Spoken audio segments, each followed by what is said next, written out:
part of the Press Play Podcast Network. Hey, this is Chase Smith, founder and CEO of Press Play Podcast. You may have heard me on the Oranges Oranger Cleveland Browns podcast with Jeremy Powell, now wonderfully hosted by Holly Wetzel, Cavs on the Break NBA podcast with Sam Amico, or my own podcast, the Chase Smith Podcast. I wanted to take a few moments to talk to you about a brand new subscription-based podcast we're offering this football season, the Press Play Sports Podcast. This premium podcast feed will send all of the sports podcasts offered on the Press Play Podcast Network to one central feed. Yes, you can still follow and subscribe to all of our individual shows for free on every podcast platform. But if you wanted to consolidate your podcast feed and listen to them all in one location, the Press Play Sports Podcast is for you. I'm talking the Oranges and Oranger Browns podcast with Holly Wetzel and Jeremy Powell, Red Guy and Rhoda, Sable Brothers on the Baseline, Cavs on the Break, the Dennis Maniloff Show, the Ball Card Show, the Premium Fantasy Podcast, a Swing and a Tribe MLB podcast, and the Tim and Shipe Show, a college football podcast, all in one feed. All 9 of our sports shows curated into one single podcast feed. Out the door, you're looking at $5.36 a month after tax. That's $5.36, just about the cost of a drink at Starbucks. And this is only offered on Apple Podcasts. You can't get this anywhere else. It's an Apple Podcast exclusive. Just go to the search bar and search Press Play Sports. It'll come up and you can subscribe from there. We're excited to offer this consolidated, curated sports feed for you to enjoy. And as always, thank you so much for listening and your support.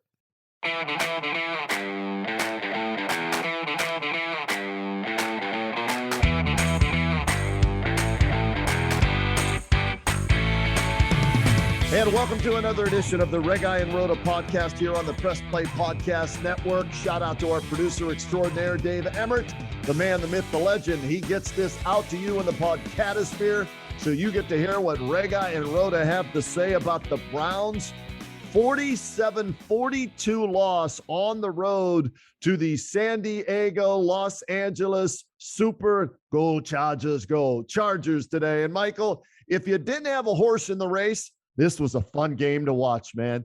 89 points, over 1,000 yards of offense. But if you are a Chargers fan, you're celebrating big time in SoCal. If you were a Browns fan, you're feeling like crap today, aren't you, after this loss? No question about it. Now, I mean, it's going to go down as one of the most frustrating losses going back through the annals, Kenny, of the Cleveland Browns. And you are absolutely 1,000,000% correct. What an entertaining football game. I mean, I don't know how you couldn't say, if you're a football fan, it was wildly entertaining, because it was. The problem is, though, we're all wanting the Cleveland Browns to win a football game like that and start to show that they're of a Super Bowl championship ilk. So it's hard to say that, so it was wildly entertaining, but it was. But, boy, there were some situations that the Browns should just not lose a football game when you put 42 on the board. No team should, quite honestly. Not the NFL. No. Not the NFL. No team should. College, high school, a little bit. NFL? Your offense puts 42 up. You can't win that football game? Got to take a hard look at some things, Ken. Well, we've been giving praise to Joe Woods' defense the last 2 weeks for holding consecutive opponents to under double digits in points allowed. And yes, they were missing some players before the game started, Jadeveon Clowney being the big one there, and lost some players during the game, Reg. But when you have a 14-point lead in the third quarter, okay, you're up 27-13 as defense. You can't give up 4 touchdowns in the fourth quarter. And I know there was a total bullshit pass interference, and I'm sorry, that's just what it was, pass interference penalty on the Browns defense. But still, you can't give up 4 touchdowns like they did in the fourth quarter and expect to win a game. As you pointed out, 42 points, you win 99.9% of the time. You win NFL games if you score 42. And the Browns found a way to be that 0.1% or 0.1%, whatever the hell the decimal is on that, to lose this one. And Baker Mayfield, I thought, played well.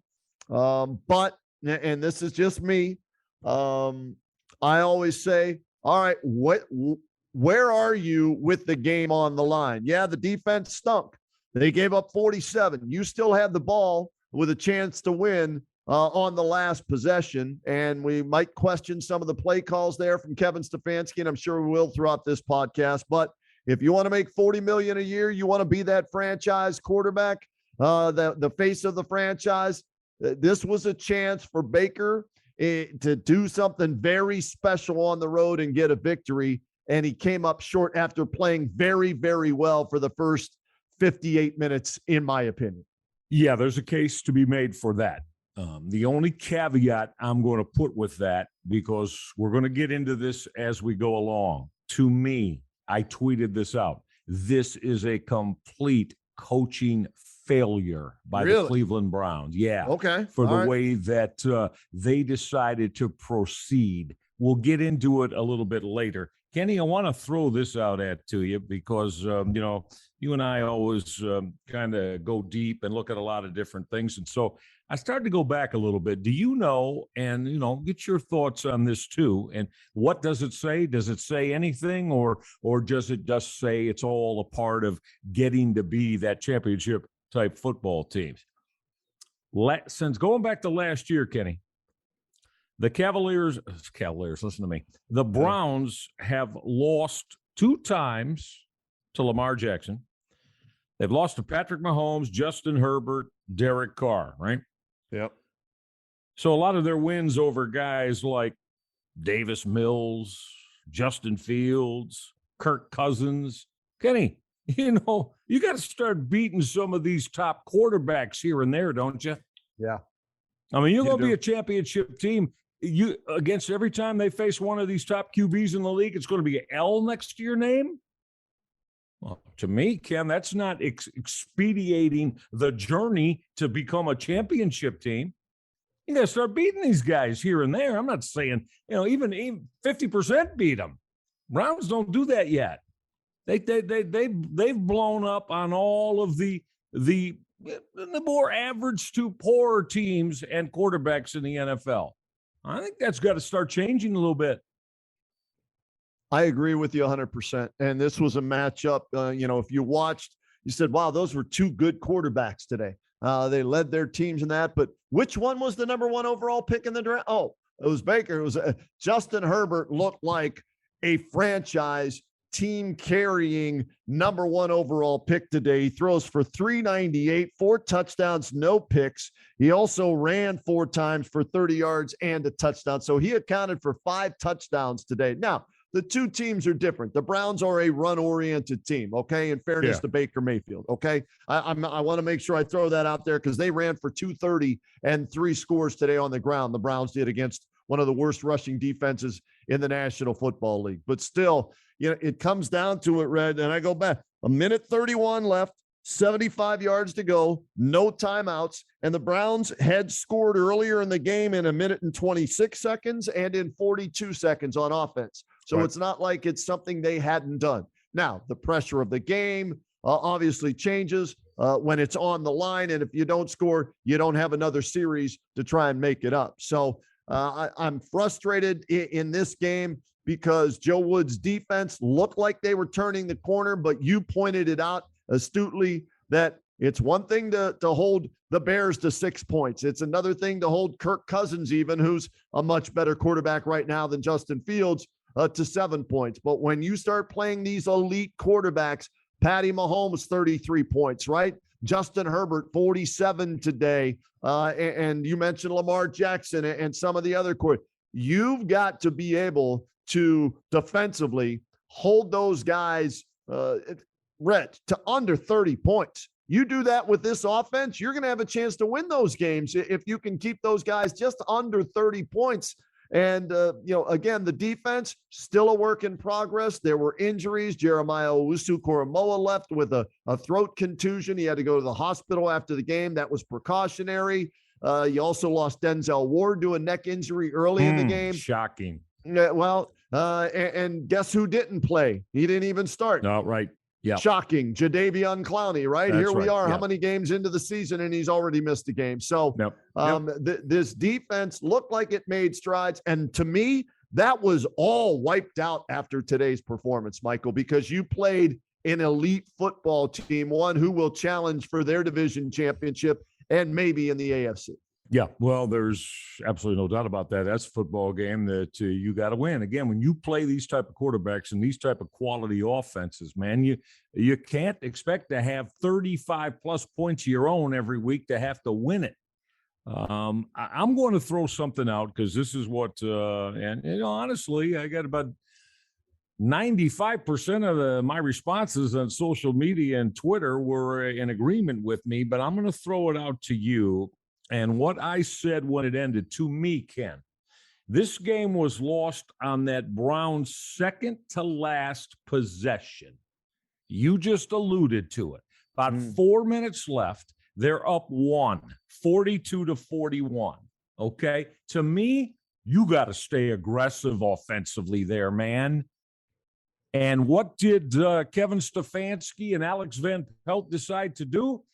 Well, we're going to see if we can now run the football, pick up a couple of first downs, and put this game to bed for the night. Well, and again, the play calling, Kenny, running the football, to me, it's what have you been watching? And so here's my biggest question with that.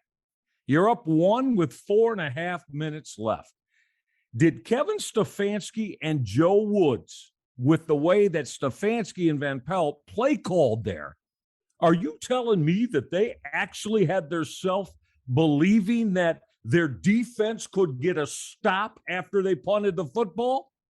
What had they seen in the previous 57 minutes that would even remotely suggest that they could, Ken? Are you telling me that? I hear you, Reg. Here's what Baker Mayfield said, because you're talking 3rd and 9 at the Cleveland 15. Kareem Hunt off left tackle to the Cleveland 18 for 3 yards. Okay. And they have to punt the football. And of course, the Chargers go down and take the lead, get the victory. Baker said afterwards, hey, last week, right before the half, it was 3rd and 15, and we ran the ball and picked up the first down in a big chunk. So we were hoping to, get that one again right there. And he said, keep the clock moving. Reg, I understand where you're coming from. I was surprised by it myself, but again, 3rd down call did surprise me that they tried to run it. Even though they did run for 230 yards, you were looking at 3rd and 9 at your own 15 there. And the other thing that Stefanski said, and tell me if you buy this, okay, as to why they didn't throw there. You had your starting left tackle already out of the game with Jedrick Wills. So you had Hentz starting there, or Hantz, right, whatever his name is. And Conklin was out as well. So it sounded to me like Stefanski was concerned about the pressure and maybe a negative play happening there. So he'd rather run the ball and chew up some clock and see if they could break one. That's what he talked about post-game. No, I got it. And again, I tweeted out, I respect Stefanski. Yep. I thought the loss is on him. I respect him. He did say after the game, and the reason I respect that, he came out, his quote was, I'm paraphrasing a little bit. Okay. All right. I'm very disappointed in some of the coaching decisions I made today, and I'm going to take a strong look at that. Okay. So to me, now I don't know, because he didn't specify, but to me, the position I just laid out is probably one of them that I know I'm good. Well, I wouldn't have. Kenny, you just laid it out. I'm throwing on 2nd down, my man. By the way, there. Okay. Because and then people want to say to me, after the game, oh, you didn't run the clock out. I'm going to say, hey, I've stood there for 57 minutes and watched my defense not able to even remotely put the clamps on Justin Herbert. So I'm supposed to believe with a 1-point lead, they're going to do it again? If we punt and give the football back? Not in this game today, Kenny. To me, that cries to staying aggressive offensively. Again, anybody that, I threw it out to you a few minutes ago. You didn't do it. I defy anybody to explain to me, well, here's why what he did was correct. Because here's why you should have had your belief in the defense today to get a stop. Come on, man. That's laughable. Based on what? Nothing. Yeah. And nothing there to base it on. There's So a lot to question today. Yeah. I'm going to do whatever I have to do to, again, sure, I want to run some clock. Yeah. But you know what, Ken, it's going to take precedent to me. I got to be aggressive. I got to be aggressive and move these sticks a couple of times. And that's probably going to mean I got to throw a couple of times. Well, you got to trust your quarterback. Now, if we're at the point where we're not trusting the quarterback to execute and get that done, well, now you got some real problems going on here that it will take a whole show for us to get into that. So that's my feeling on it. I felt the possession prior to the final one was where it was just poorly coached by Kevin Stefanski, and it cost him the football game.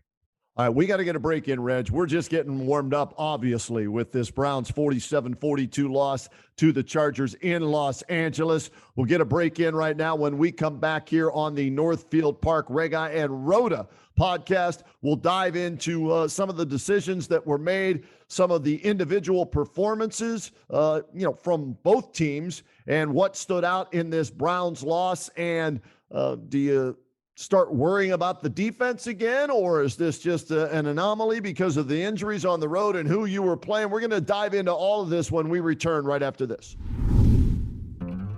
Hi, this is Maria Gincola with Mindful MMJ Ohio. Did you know that medical marijuana has been legal in Ohio since 2016? If you have one of 25 qualifying medical conditions, you can obtain your medical marijuana card today.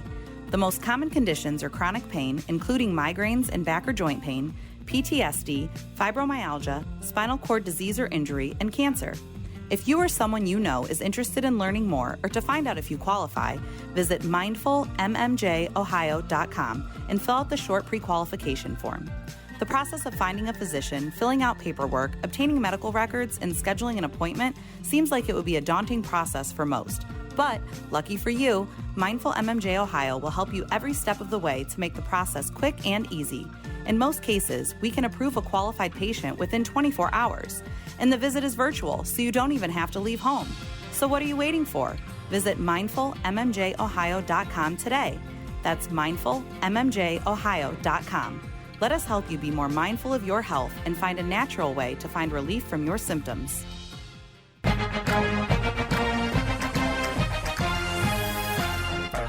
Hey, it's Tito, host of the Premier Fantasy Podcast. Get all the news and analysis you need to dominate your fantasy league. I've been doing this as long as anybody in the business. I can help give you the edge in your leagues. It's the Premier Fantasy Podcast, part of the Press Play Podcast Network.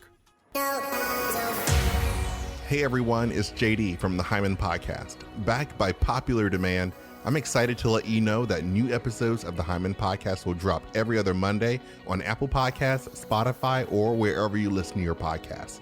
We're going to continue the conversations we started last season and keep having those hard conversations. There is so much in store for you this season, and I'm excited to share it with you. Subscribe today so you don't miss a single moment. The Hyman Podcast, part of the Press Play Podcast Network.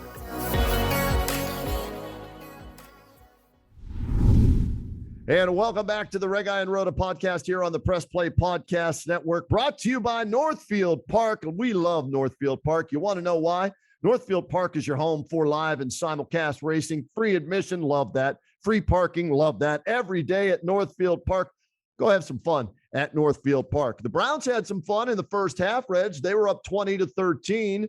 The Browns had even more fun in the third quarter, taking a 27-13 lead. And then that's when it all collapsed and came apart as the Chargers were able to put up 26 points. Not in the second half alone. In the fourth quarter, they put up 26 points and came from behind to beat the Browns 47-42. You're on the Kevin Stefanski bandwagon as far as maybe one of his worst games. I agree with you. Wasn't great. Hard to say he called a bad game when he helped the offense score 42, but you could question some decisions that he made with his play calling. The defense, though, Joe Woods, again, my concern is back with them. I thought maybe we were getting away from that, but I still have my concerns. Injuries are a factor, too, moving forward with Arizona coming up. Who's going to be out for the upcoming game? we'll see if we can get some information on that. But when we do the autopsy here, Reg, in this second half, what stood out to you the most in the second half besides what you said were three of the most crucial play calls that you didn't like with Kevin Stefanski there on that second to last offensive possession? Well, to me, it absolutely was how the defense got carved up, in the second half of the football game. And when you say that, Kenny, you want to temper a little bit. I mean, because sure, the Cleveland Browns, the only team that Justin Herbert in his young career has really started to put the sword into. Well, no, and they won't be the last, but I don't think you can run away from it and just say that. Well, it's okay. Everything's cool because, Justin Herbert is one of the top young quarterbacks in the game. I mean, again, that's why we threw out earlier. You're going to keep playing. You're going to keep playing Lamar Jackson. You're going to keep playing Patrick Mahomes. You're going to keep playing the outstanding young Mr. Allen with the Buffalo Bills.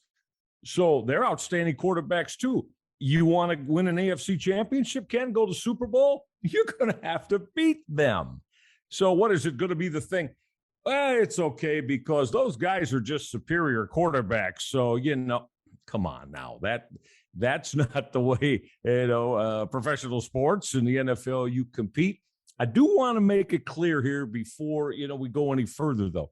As you know, and you can attest to, for those who, that guy's really coming. I am a big Kevin Stefanski admirer, Kenny. We both are. Yeah. Haven't I thrown that out there almost every time because I genuinely really do. I think the guy is a tremendous football coach. And that's why today, again, Kenny, during that, Kevin, no. You're going to sit on a 42-41 lead with 4.5 minutes left and just easily give the football back to the Justin Herbert? I was more surprised and shocked, Kenny, because I do have such regard for him. But this is today, right? Yeah. He dropped the ball today. And that was not the way you needed to proceed with trying to put the football game away. So the defense, though, any question? Well, and again, I know starting corners out when Ward went down. As you said, of course, no Jadeveon Clowney. I get that. But Kenny, again, are we going to do that, to a team that everybody expects to be a Super Bowl contender? No, it's not optimum when you lose your top guys. You think other teams in the NFL, don't lose top guys during the course of the season? They do. I'm not expecting their backups to play like them, but Ken, you can't have just a complete meltdown. You got to take some long, hard looks at it.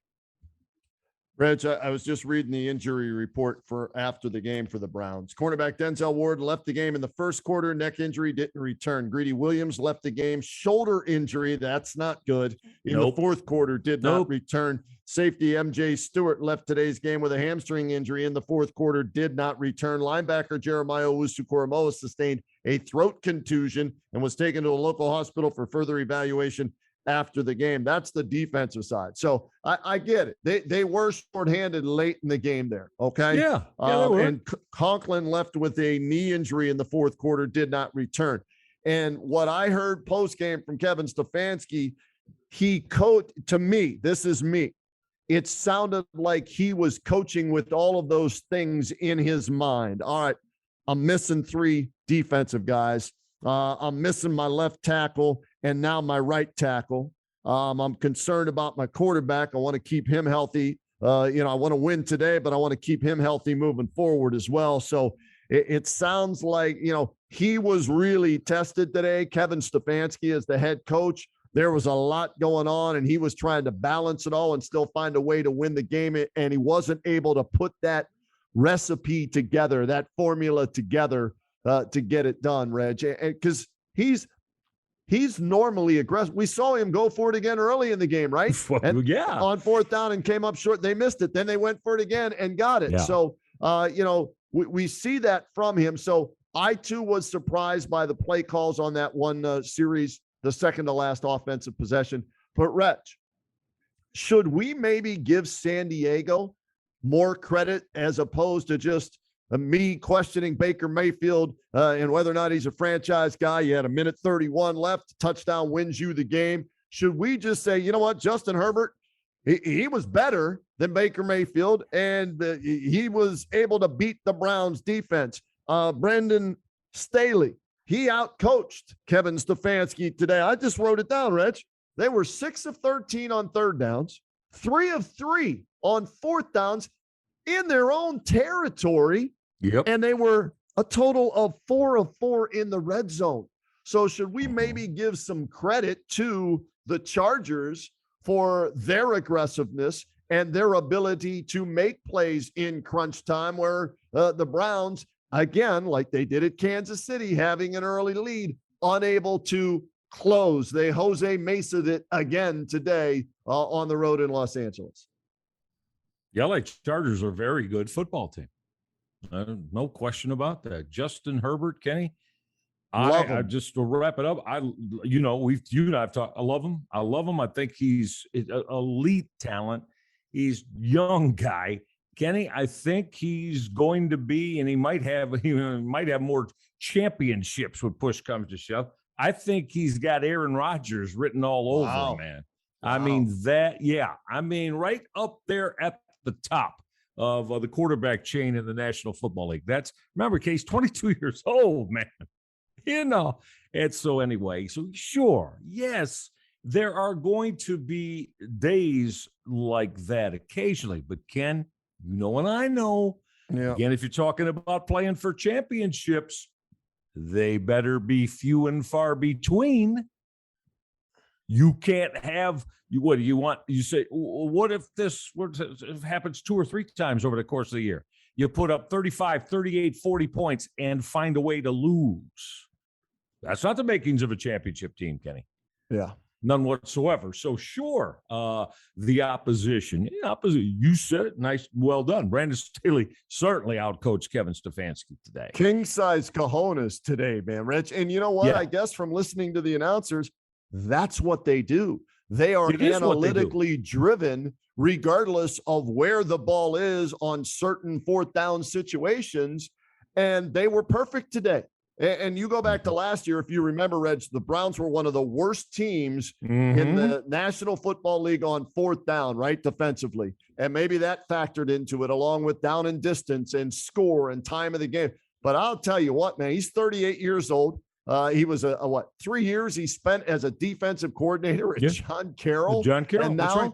he's the head coach of the Chargers. He played at Dayton, college ball and everything. So kudos to him, man. That's some king's onions, as Bill Raftery would say, right? That's right. Yeah, onions, king-size cojones. It was impressive to see them do it not once, not twice, but 3 times, and successful all 3 times. And they didn't bat an eye. They just went ahead and did it. It wasn't like it was even a question. So the fact that they were ultra aggressive, and in the biggest moments of the game, Kevin Stefanski was not. Yes, part of this loss, I agree with you, is on Kevin Stefanski today. Yeah, well, that's what I wanted to bring out. Again, it did not call for pulling. And you and I, about 3 games already, or 2 this year, you and I almost laughing about, is Stefanski going to go for it on every 4th and 3 and 4 in the opponent's red zone instead of taking points in first half of games? And we're like, there is that yin yang, Ken. Right. You love the aggressiveness, but at times it's not the smartest way to proceed. Or is it, Reg, in this world of football that we are now living in after seeing Staley and his staff, what they did today? Are we, because I'll be honest, I'm not an analytics guy. I know a little bit about it. I don't know a lot, but I'm starting to wonder, maybe there is something to what Paul D. Podesta, his job is with the Browns. And after watching the Chargers today and some of these other teams, and that maybe this is the future of, the National Football League, because I used to, play a little bit of video games with my son Cameron, Madden, right? You Yeah. always go for it in Madden. Well, that's what Staley looked like he was playing Madden football today. Yeah. Yeah, it's 4th and 2 at my own 28. We'll go for it. I'm like, what? And they went without hesitation, and it's what they do. So maybe this is the future of the National Football League with these young coaches, right? Kingsbury with, Arizona. And who's the nutty professor with the Rams? Out of sight, out of mind. What's Sean McVay, my man. McVay, right? Yeah, played Zach at Taylor Miami in the MAC. Yeah, Man. So maybe this is what we're looking to. These dudes, they're not your father and your grandfather's NFL coaches from back in the day, when Lombardi and Papa Bear, George Hallis and Tom Landry and Chuck Noll, those guys were ruling the football world. No, you're right. Those guys aren't that. But Kenny, to me, I won't make over one game, but over the course of a year, when you're going forward on 4th and 2, to me, you better be converting 50% of the time. No, I'll raise it higher. I'll say on minimum 4th down, of 50%. Okay, minimum. But if it's 4th down, and if you don't get it, you lose the ball. I'm going to say 75% of the time. You better have these plays that are designed for down and distance in those situations. Like the 2-point play today, loved it. They stole it from the Kansas City Chiefs. That was Patty Mahomes underhand toss to Kelsey. It worked to perfection today so you better have these, special plays, these specific plays for those times, downs, and distances and 2-point conversions if you're going to be that aggressive. Yeah, and I mean, look, fine, that's fine. And again, I would always prefer the aggressiveness than not. Yeah. But that's my point. Going back to the second last possession, up a point. Ken, there was still 4 minutes and 25 seconds left. Why were you not aggressive there? Why? Now you stay aggressive. And so I hope Kevin, as I said, you'll see the quote. I'm sure read it. Yep. He said he's very disappointed in himself for some of his coaching decisions he made today. I assume that situation that we're pointing out, the second to their last offensive possession, was one of them. Yeah. But all that having been said, I expect Kevin Stefanski again next week to you file this, you forget it, and because guess who's coming to town next week? Yeah. Kyler Murray and the Arizona Cardinals. And Kenny, man, this kid is sweet, man. He is sweet. He's another one. Not like Herbert. No, he does a lot of it with his legs. But this is going to be a big challenge. Again, it's tough to get over this one from 3 hours ago. You got to file that because you got Kyler Murray and his Cardinals offense coming to town. They got to win next week. You don't want to be 3-3 after next week now. They're undefeated. The only undefeated team in the National Football League. Yeah, 5-0. They won today. It wasn't a big offensive game, but they found a way to win again today. And that's what the Browns need to do. Last week they found a way to win defensively, right? When Baker was off his game and they won 14-7. Today they should have found a way to win. They had the game and let it slip away. Both of their losses, Reg, we agree? They should have won both games, Kansas City and San Diego. We agree on that? No question. When you got a 2-touchdown lead in both of them? Yep. Again, say what you want to me. Fine. Super Bowl contenders don't lose multiple games when you got 2 touchdown leads. Just don't. And for me, I'm still waiting, Baker. I'm still waiting in that big game, regardless of what happened the previous 58 minutes and 30 seconds. You had the ball. You needed to go 75 yards and score a touchdown and give your team and pick up your defense. And I'm still waiting for that big game by Baker to show me that he's franchise worthy, elite worthy, $40 million worthy. I haven't seen it yet. And I know he ain't 100%, but still the opportunity was there and he didn't do it. And that may be, me being too hard on him, but you want that kind of money? Yeah, you're the first overall pick. You got to perform like that, and so we'll see. Isn't that the life of a quarterback in the NFL? I mean, that's what it all comes down to. Yeah. And if you were the trigger man for a team that's going to be a playoff team and possibly a championship team, it's going to come on you. And all the praise will be there too when it does go well. Yep. But that's hey man, that goes back since football was born in the NFL, Ken. Yes. Quarterbacks that don't get it done in fourth quarters become kind of just kind of guys that fade into everybody's memory. He might be a good quarterback, but you got to win games in fourth quarters. Now, he played well today. He did play well improvement today. Over last week. Okay. I want to no question make sure he played well today. Everybody understands that. But again, I'm of the belief, ninth inning, we talked about this the last time it didn't happen, right? Jose Mesa had a 2-1 lead. Should it have been 3-1? Yeah. Or 4-1? Yeah, but it wasn't. He had to get 3 outs. And he failed, right? Didn't get it done. And so regardless of and it was one of the worst pass interference calls we've seen all season long. Yes. It should have been offensive pass interference. If sure anything. Didn't help. Right? Didn't help at all. Okay. If that flag's not thrown to maybe they win the game. Yeah, you could make that case. Sure. So but again, you know me. Are you the first team in the history of the National Football League that got a bad flag go against you? Come on. Nope. You don't want to overcome those things. It's just going to happen sometimes. You hate it, but it's just going to happen.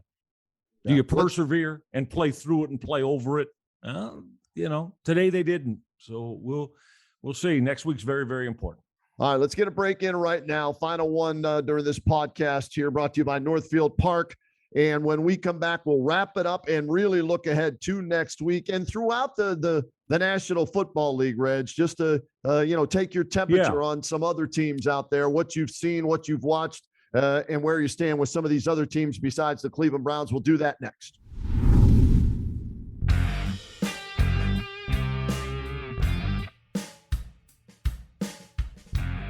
Hey, I'm Jason. And I'm Gary, and we love ball cards. And if you love ball cards too, good news. You just found your new favorite podcast.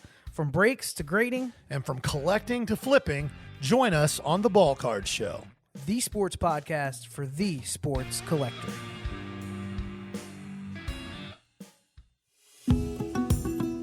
Hi, my name is Sam Post, owner of Phenomenal CBD Store and PhenomenalCBD.com. That's like phenomenal, CBD.com. Tune in where we talk with experts about how the amazing hemp plant can make a difference for people's health and well-being from the Press Play Podcast Network. Want to hear more about your favorite TV shows and movies that are on countless streaming services? Then listen to Up Next with your new favorite hosts, me, Kristen Aviles, and me, Christina Walter. Every other week we'll highlight one genre, but 2 movies or TV shows, one old and one new. We'll let you know what's hot and what's not from your favorite or least favorite streaming services. And be sure to stay tuned to the end of each episode where we shout out an artist whose name you should know for their talent in the industry. So follow us to stay up to date with your favorite hosts from Up Next, a part of the Press Play Podcast Network. And welcome back to the R&R podcast powered by Northfieldpark. Visit Northfieldpark on Saturday, October 16th for the $125,000 Courageous Lady Stakes and the Buckeye Stallion Series. Post time is 6 p.m. Go win some money. Have some fun. The Brownies, 3-2 after 5 games, Michael, Red Guy. Yep. And depending on what happens with the Baltimore Ravens on Monday night, we're taping this on a Sunday night. Browns will either be tied for first place with the Ravens and the Bengals, or they'll be a game behind the Baltimore Ravens. So from what you've seen so far from the Browns, as well as other teams in the AFC North, I guess we stay there specifically. Just your thoughts on, the first 5 games, almost a third of the way through the season. Okay, pretty easy for me. If I'm being honest, I would have. I felt they'd be 4-1 right now. Okay. So because a win today, I felt they're really going to show, what they're all about in terms of why they are a legitimate AFC championship team and a Super Bowl championship contending team, and go out there and win on the road again. Because those are the kind of steps you got to make. I think you and I won't even need to spend a lot of time on that. We both agree on that.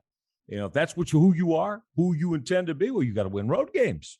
Okay, so I thought 4-1 right now.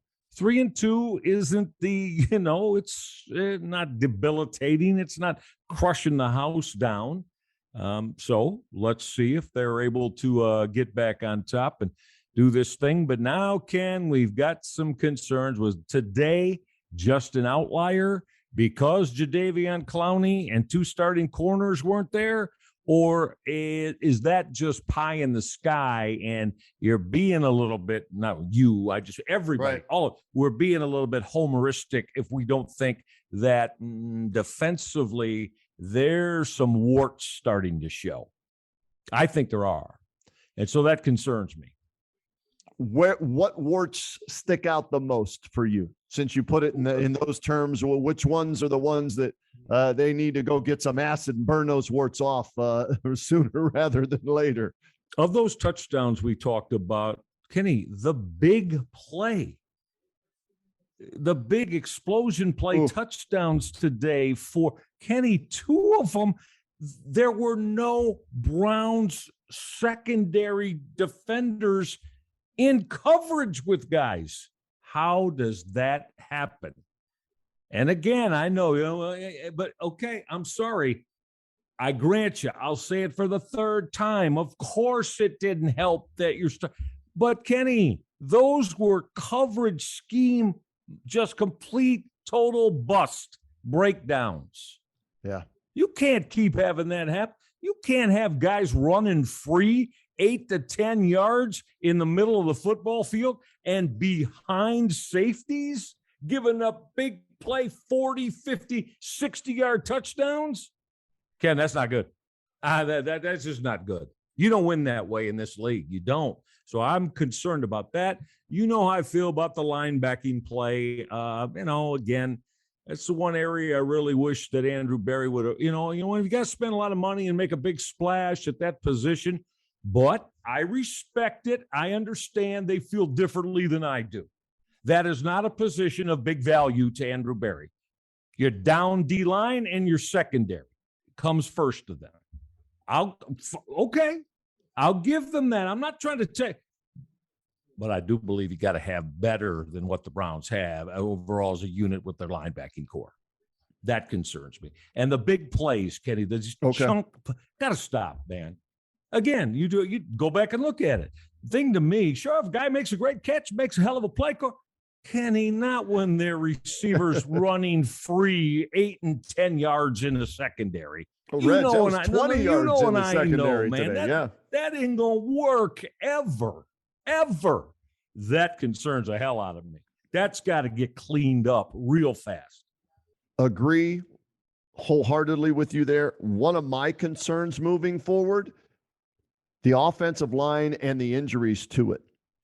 Chris Hubbard, the backup, who's supposed to be the Swiss Army knife. When somebody goes down, right, he can play any position. He can't get on the field.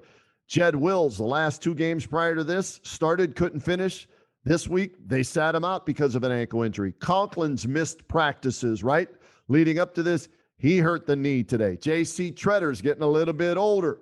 He's getting a lot of days off. So is there some concern with that offensive line that while they ran for 230 in the pass protecting with an injured quarterback, that's concerning to me as well on off. If there's one thing on offense that's concerning, it's that along with Odell Beckham Jr., Reg. Okay, and this is the first we've mentioned OBJ, right? Yes. Early on, think about this now, early on, they were, I don't want to say they were ignoring him, but he wasn't involved, and Baker was perfect. And they had the early lead. And then the one time they did go to him, right, they needed a first down, he dropped the pass. It wasn't out in front of him like maybe he wanted it, but for as good a hands. A shallow cross, and he was running by himself. Yeah, for his hands, he's got to catch that, right? He had 2 grabs today. Every NFL receiver's got to catch that.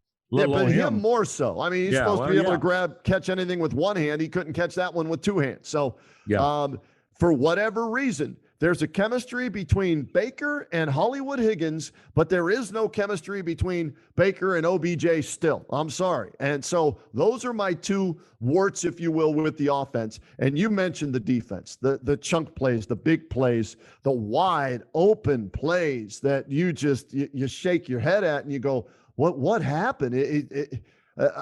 He was so, I mean, they showed it from the overhead and you see what happened in the miscommunication, but how does that happen? Why was there the miscommunication there? This is game 5. Yes, it's a new defense with a lot of new players, but this is game 5. And you had 2 of those in one game today. Now, again, do we give Staley credit for the I guess not only the execution, but the planning of that play, right? Okay, yeah. And it worked maybe the way they thought it would work with confusing the defense, but that can't happen against the better football teams if you want to be, like you said, a championship contending team. And so in the division, I still think the Browns can win this division. And through all of this today, and they're 3-2, I think they will win the division. I think they on paper, they're still the best team. And I've liked a lot of what I've seen so far this year. The defense, I still am like, so I still think they can win this. But to me, the team to beat in the AFC, and they're up at halftime at Kansas City, is the Buffalo Bills, man. That defense, Josh Allen at quarterback, Stephon Diggs, wide receiver. The running game is the biggest question mark, I think, with them. But if you're looking at the teams, to me, in the AFC, you're looking at Buffalo number 1, Kansas City number 2, San Diego 3, Browns and Ravens right there at 4 and 5. Those are the 5 teams through the first 5 weeks that I'm looking at saying, okay, any one of these 5 could represent the AFC in the Super Bowl. My friend, you said it very well. I don't need to really add anything to it. To me, the Buffalo Bills are the best football team in the AFC, so I'm with you 100% there. As I said earlier, you're going to have to beat Buffalo. You're going to have to beat Kansas City. You're going to have to beat the LA Chargers. You're going to have to beat the Baltimore Ravens if you want to win the AFC. Right. So, and anybody that, if you're a Browns fan, okay, if you want to kind of be pie in the sky and not adhere to that and think that that's a fact, who the hell do you think you're going to be playing in the playoffs? I mean, you're not going to be playing the Jets, right? Okay, right? Hey, yeah.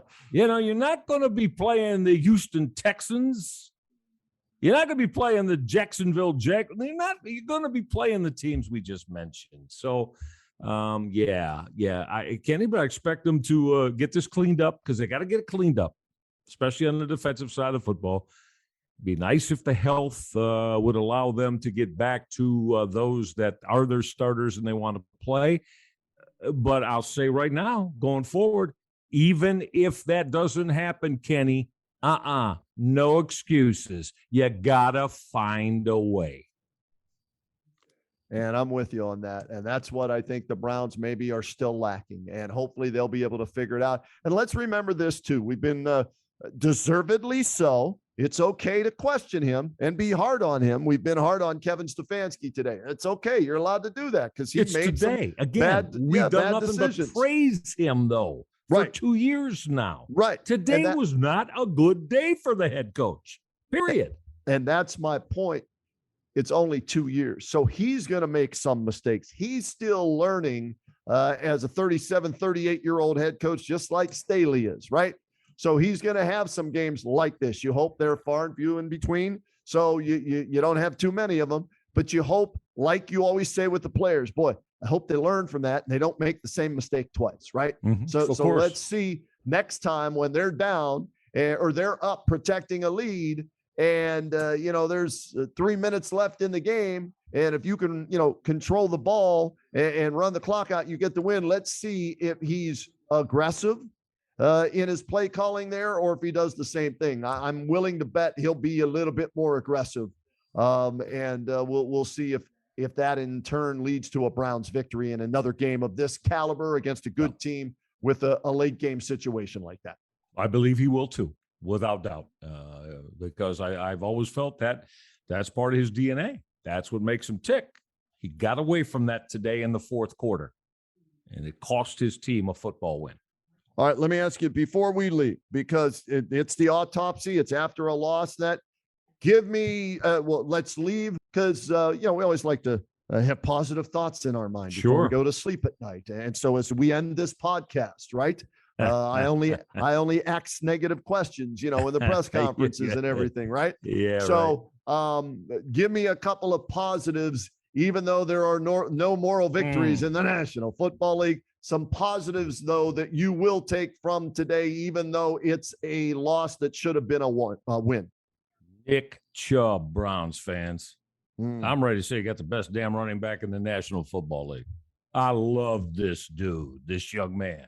I mean, he is everything that you should want in a quality football player.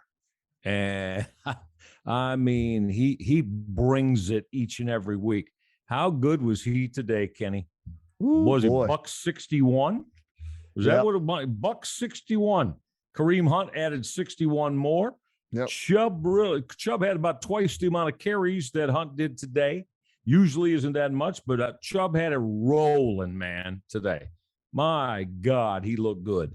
So to me, he is he's the bell cow, the bellwether of this football team, Kenny. And again, nothing but praise for me for the last, couple years for this offensive line developing into one of the best in the game. Hopefully they can get healthy and get back there, because they need to be that with Chubb and Hunt, right?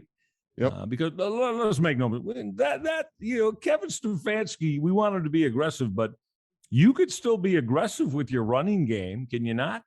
Sure. Yeah.